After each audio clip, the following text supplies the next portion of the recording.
Jane Eyre. Chapter 1. At Gateshead Hall. It was a cold, wet day in November, so we were indoors.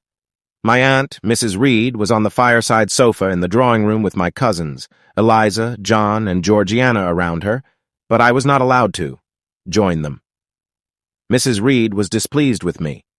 "Your behavior is not natural and childlike," she had said, but when I asked her exactly what I had done, she told me I should not question my elders. At least my cousin John was leaving me alone for a little while. I slipped into the breakfast room next door, chose a book, and curled up on the window seat behind a curtain. I loved books, even when they were difficult to understand, and I was happy until I heard John's voice. "Where the dickens is Jane?" he demanded. "She's gone running off like a bad animal." I kept very still behind the curtain, but he found me. I was only 10 and he was 14, a big, heavy bully who never left me alone. Complaining was no use. He was his mother's darling.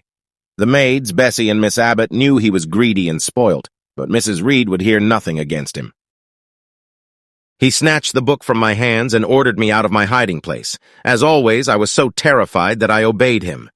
He seated himself, glared at me from his fat, flabby face with its heavy features, stuck out his tongue, and hit me so hard I staggered.